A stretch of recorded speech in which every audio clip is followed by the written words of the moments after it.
Hello student, electrochemistry part 1, that is electrochemical cell. Purpose to get electricity with the help of chemical reaction. Which chemical reaction? Redox. sp or non-sp? sp. इतना clear होना चाहिए. Okay. Second, for that potential difference is responsible between 2 points. Point means what?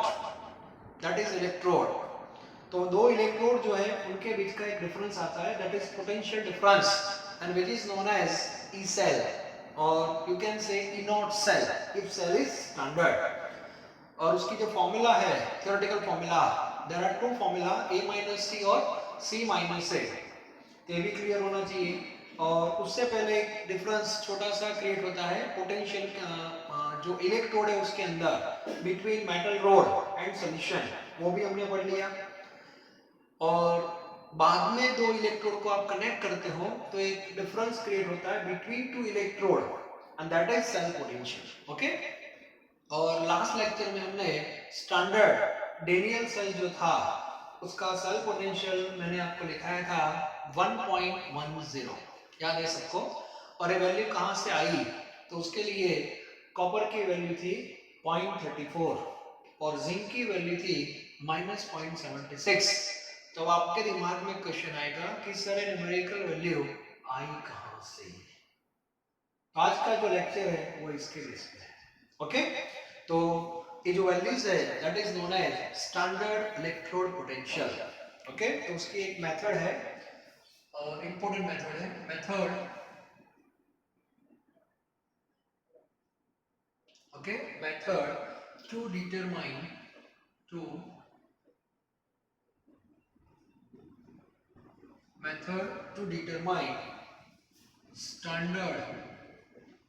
standard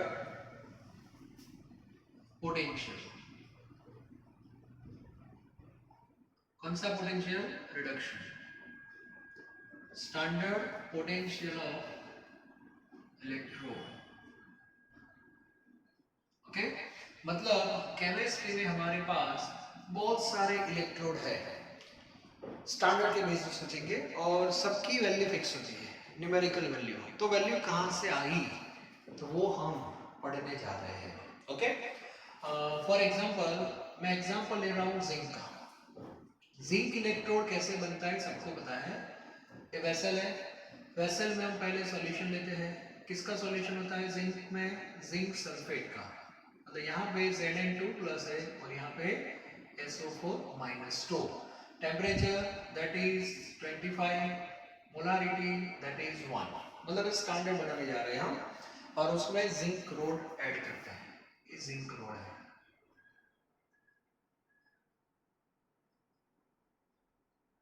ठीक है. अब ये जो electrode है उसके पास दो टाइप की टेंडेंसी होती है, to lose electron and to gain electron. Lose कौन करेगा? Zn solid. और गेन कौन करेगा? Zn2 plus. लेकिन ये डिसाइड कैसे होगा? तो उसके लिए सामने कोई होना चाहिए.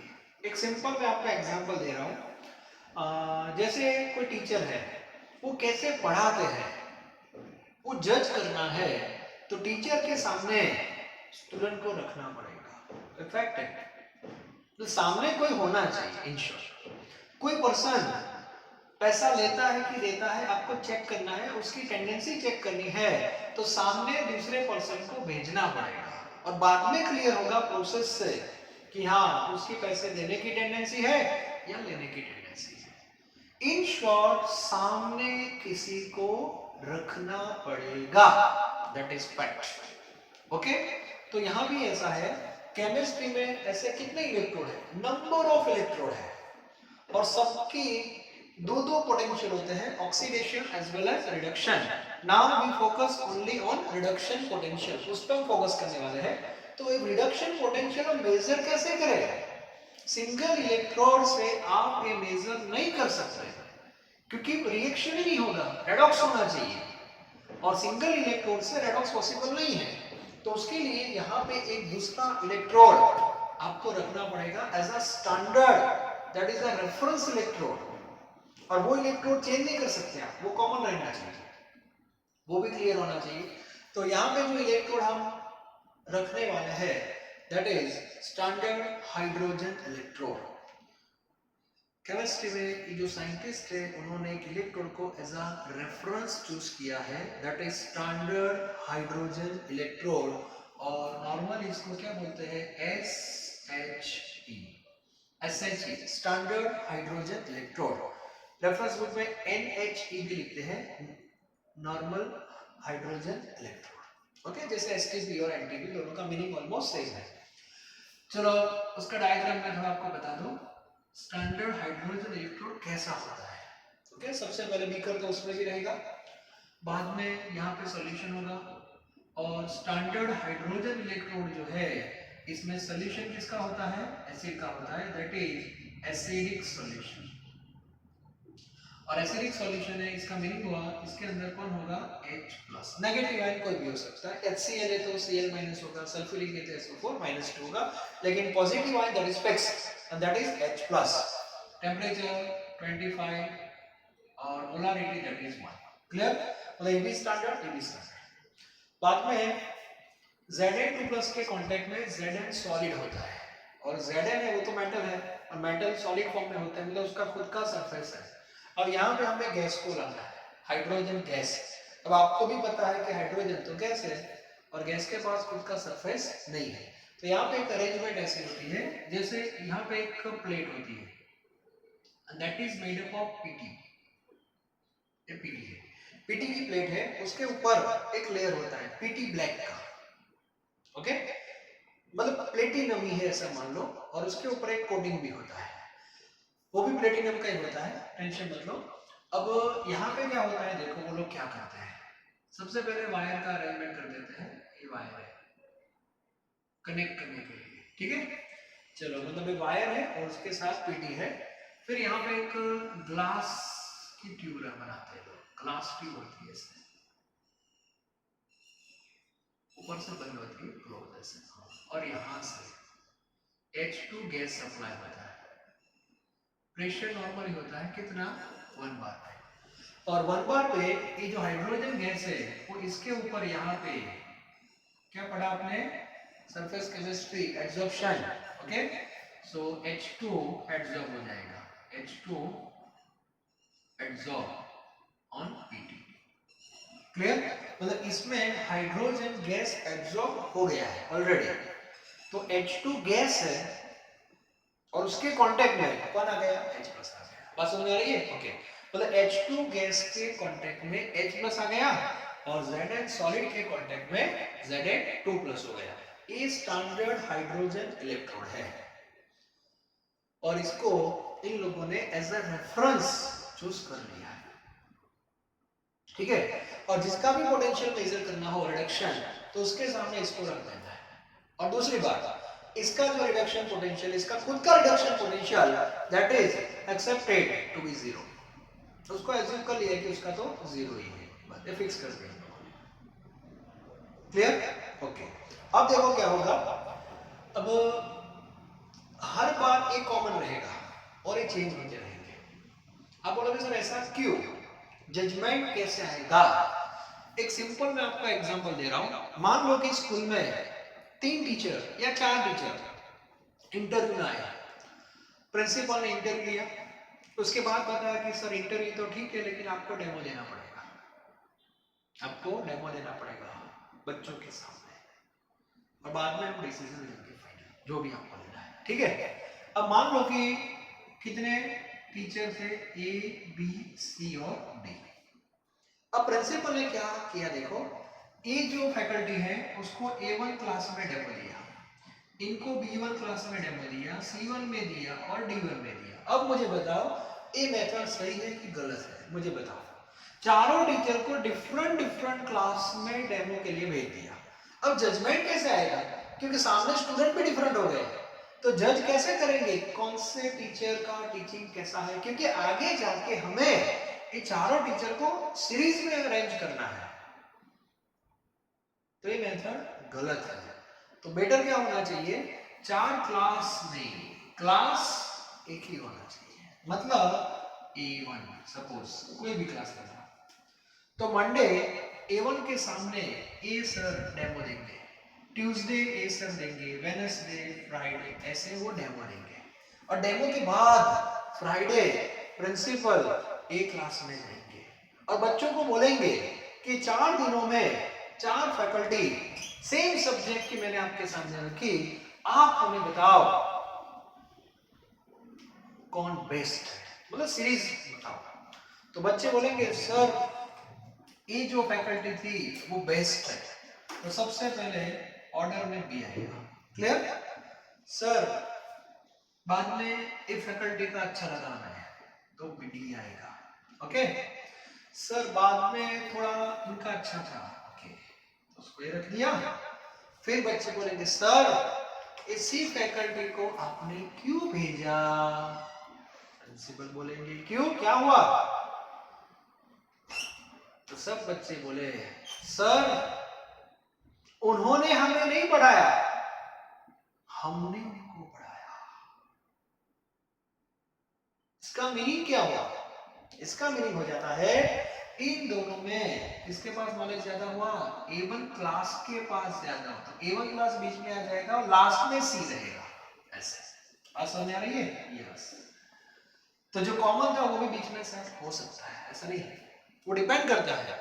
एक्चुअली इसमें तो प्रोसेस होगी, नॉलेज का फ्लो होगा।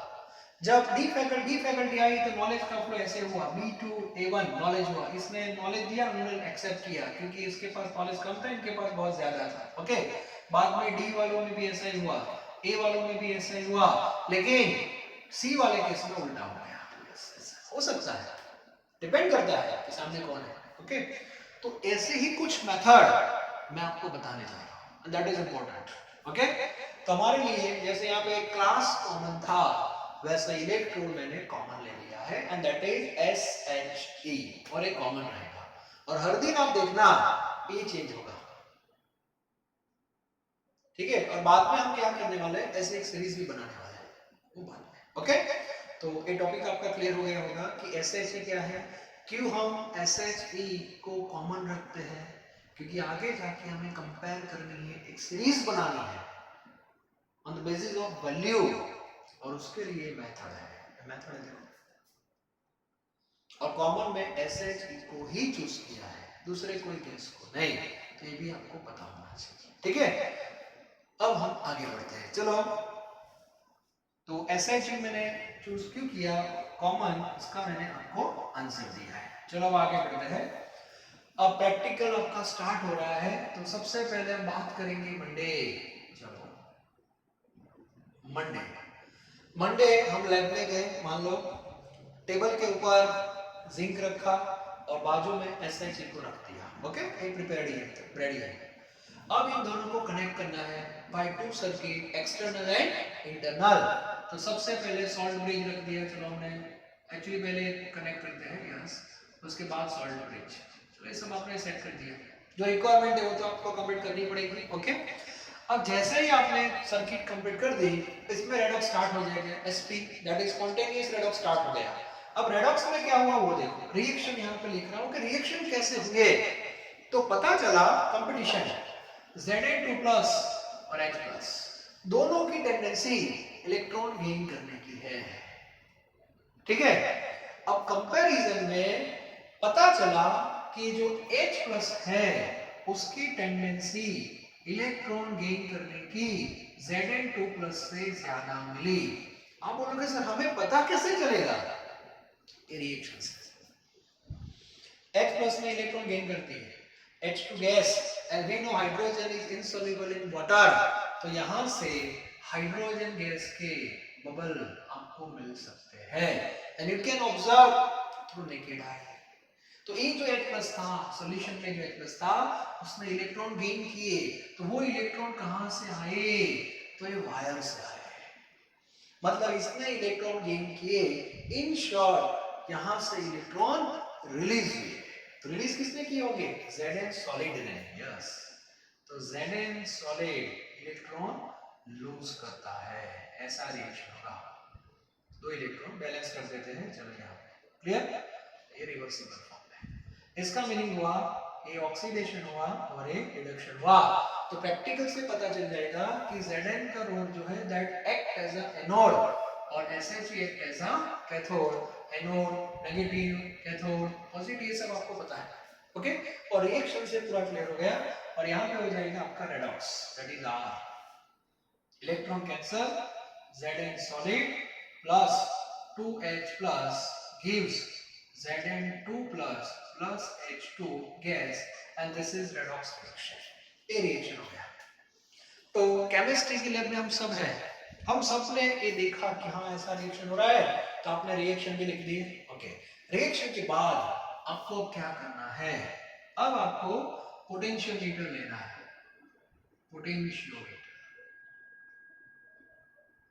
अब पोटेंशियोमीटर कनेक्ट क्या करेगा, रिएक्शन तो हो गया, रिएक्शन हुआ, इसका मीनिंग हुआ दो इलेक्ट्रोड के बीच में डिफरेंस क्रिएट हुआ, दैट इज फैक्ट, डिफरेंस हो गया तभी तो रिएक्शन हुआ। यहां से इलेक्ट्रॉन का फ्लो हो रहा है, अब फिर इसका बॉल रखो ऑन हो जाएगा, और फ्लो हुआ, इसका मीनिंग हुआ दो इलेक्ट्रॉन के बीच में डिफरेंस क्रिएट हुआ, and that difference which is known as E naught cell and which is measured practically with the help of potentiometer, और पोटेंशियोमीटर ने आंसर दे दिया 0.76 volt. Yes, and this value is experimental value।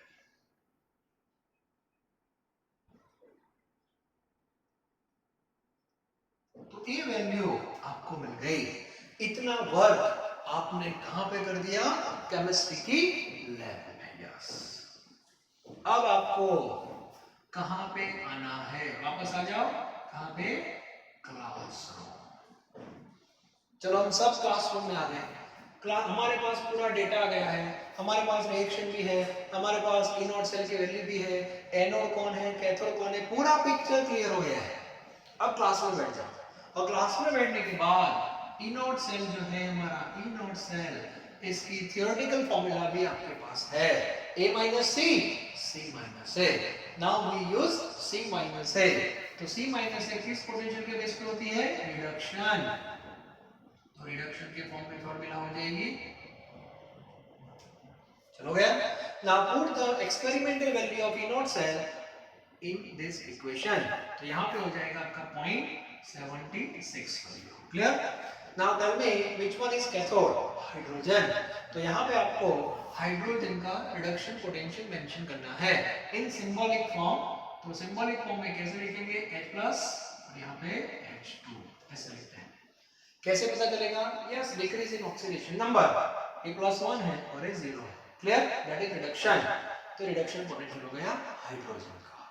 यहाँ पे reduction potential anode का लिखना है, as a anode कौन है, जिंक है, तो जिंक का reduction potential E naught Zn2 plus Zn हो जाएगा, क्योंकि रिडक्शन की टेंडेंसी H+ की ज्यादा है कंपेयर टू Zn2 प्लस, तो H+ वाला टर्म आगे रहेगा, Zn2 प्लस पीछे रहेगा, clear. So 0.76 is equal to a value that is 0, accepted to be 0, okay, saying therefore E naught Zn2 plus Zn is equal to minus 0.76 volt plus. It means for zinc electrode, standard reduction potential is minus 0.76, negative value है, negative value, और denim मैंने value आपको बताई थी, तो value ऐसे आई है। It means reduction potential may be positive or may be negative, that depends on anode, cathode. SH इसके सामने कौन एनोड बनता है और कौन कैथोड बनता है, उससे पता चलता है।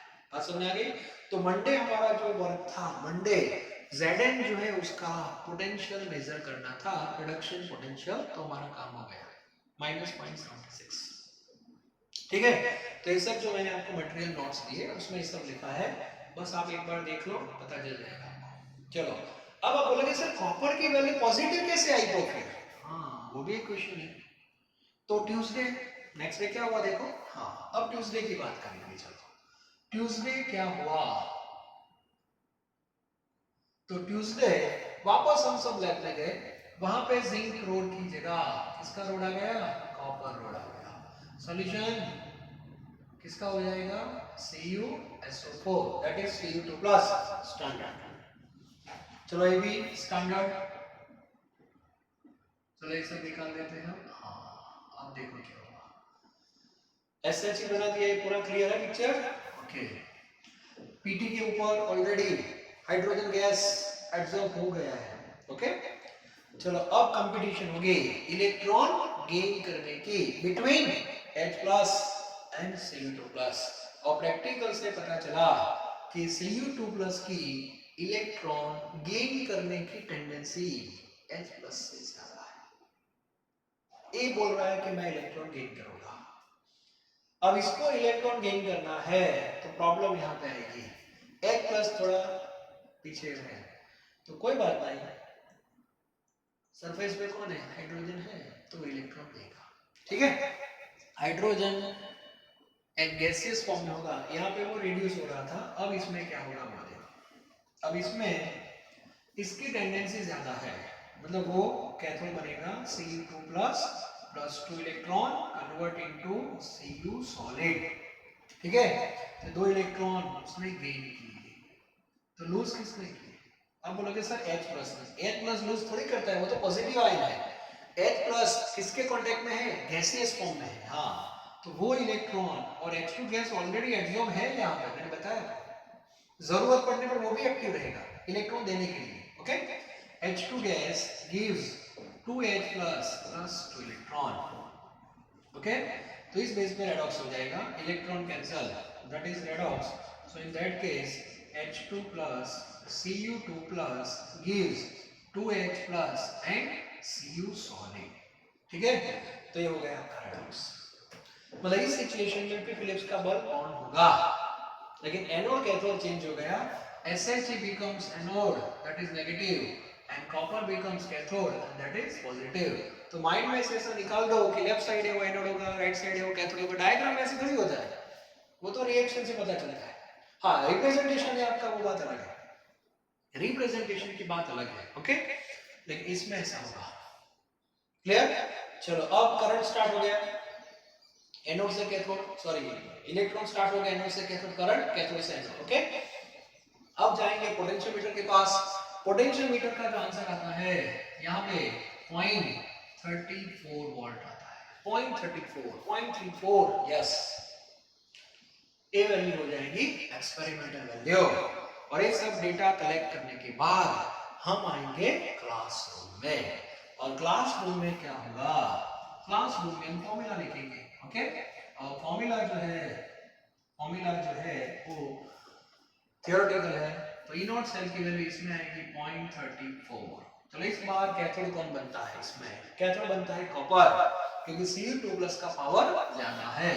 So E not Cu2 plus Cu आगे रहेगा और H प्लस पीछे रहेगा, E not H plus half H2। Electron gain करने की टेंडेंसी का डिफरेंस ज्यादा Cu2 प्लस का है, तो Cu2 प्लस वाला टर्म आगे रहेगा, H प्लस वाला पीछे रहेगा। Clear? Now 0.34 is equal to this minus 0, ये तो 0 ही है, and therefore E naught Cu2 plus Cu is equal to plus 0.34 volt. So in that case, standard reduction potential of copper becomes positive. इसीलिए मैं बोल रहा हूँ वैल्यू पॉजिटिव भी आ सकती है, नेगेटिव भी आ सकती है, वो डिपेंड करता है टेंडेंसी का डिफरेंस।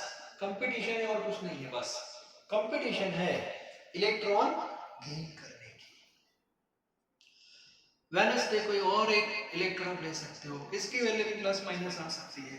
ठीक है, तो इस बेस पे केमिस्ट्री के जितने भी इलेक्ट्रॉन है सबको 1 बाय 1 आप SHE के साथ कनेक्ट करते जाओ।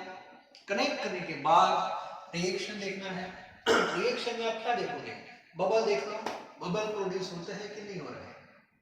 बबल प्रोड्यूस हुए इट मींस एक कैथोड और एनोड, बबल प्रोड्यूस नहीं हुए एनोड कैथोड, ये पता चलता है आपको। क्लियर? और इस बेस पे एनोड कैथोड डिसाइड हो जाएंगे। बाद में पोटेंशियोमीटर, क्योंकि रेडॉक्स हुआ, करंट मिला, मतलब डिफरेंस क्रिएट हो गया, दैट इज कंफर्म। और उसकी वैल्यू चेक करने के लिए पोटेंशियोमीटर है, और पोटेंशियोमीटर जो आंसर देगा that is E not cell practical value always positive, क्योंकि तो प्रैक्टिकल वैल्यू है और ये सब लेबोरेटरी में करना है और बाद में आप क्लास में आ जाओ और क्लास में जो थ्योरेटिकल हमारे फॉर्मूला है उसमें डेटा आपका रखना, और इन दो में से आगे कौन रहेगा पीछे कौन रहेगा वो तो यहाँ से डिसाइड हो गया है, और हाइड्रोजन की वैल्यू तो 0 है और इसीलिए जो वैल्यू आएगी वो प्लस में भी आ सकती है और माइनस में भी आ सकती है। So this is method to determine potential of electrode. अब आप बोलोगे सर ये वैल्यू सब कलेक्ट करने के बाद ये लोग क्या करेंगे, तो क्या करेंगे, तो अभी टीचर को हमने क्या किया था, एक सीक्वेंस में अरेंज किया था कि नहीं। तो अभी हमारे पास 3 इलेक्ट्रोड है, कौन से 3 मुझे बताओ, एक Zn है, 3 है ना, एक Zn है, एक कॉपर है और एक हाइड्रोजन खुद। अब तीनों का मैं रिडक्शन पोटेंशियल की वैल्यू अभी लिख रहा हूँ। चलो रिडक्शन पोटेंशियल जिंक का कितना आया मुझे बताओ, जिंक का कितना आया था -0.76 आया था कि नहीं, कॉपर का कितना आया +0.34 और हाइड्रोजन का खुद का कितना दैट इज 0। अब ये तीनों को मुझे रिडक्शन के बेस पे अरेंज करना है, तो सबसे पहले आगे कौन रहेगा दैट इज कॉपर, ठीक है क्योंकि पॉजिटिव है, इसके बाद कौन रहेगा दैट इज हाइड्रोजन और इसके बाद रहेगा जिंक। मतलब इसमें Cu+2H+ और Zn2+, इसके बेस पे सीरीज बनेगी, क्योंकि हमें रिडक्शन पोटेंशियल की सीरीज बना रहे हैं to gain electron. Electron gain copper नहीं करता, Cu+2 करता है, H+ करता है, Zn2+, लेकिन ये तीनों में इलेक्ट्रॉन गेन करने की टेंडेंसी सबसे ज्यादा किसकी है, दैट इज Cu2+, ये पता होना चाहिए। क्लियर? तो इस बेस पे हम अरेंज करने वाले हैं, सीरीज बनाने वाले हैं, and that series is known as ECS। TCS नहीं, ECS, ECS इलेक्ट्रोकेमिकल सीरीज। तो आज का जो मेरा लेक्चर था वो मैथमेटिकल वैल्यू ये सब कहां से आई, ये सब वैल्यू वो मैंने बताया था। और फिर आपने देखा होगा कि जब आप डेनियल बनाते हो तो डेनियल में डेटा फिक्स हो गया आपका, डेनियल में जिंक और कॉपर को आप कनेक्ट करते हो, तो जिंक और कॉपर का इलेक्ट्रॉन पोटेंशियल आपको पहले से ही पता है, तो डायरेक्ट दोनों का डिफरेंस ले लो तो आपको E0 से डायरेक्ट मिल जाएगा। लेकिन वो वैल्यू आई कहां से 0.76 0.54, तो इससे वैल्यू यहां से आई, और ये सब वैल्यू से हम ECS बनाते हैं, और ECS बनाने के बाद उसका हम यूज करेंगे। तो हमारा जो नेक्स्ट लेक्चर होगा that is ECS, what is ECS and how to get benefit from ECS, तो ये सब डिस्कशन करेंगे और इसके बेस पे number of questions MCQ level पे हम सॉल्व कर सकते हैं। Okay, thank you very very much.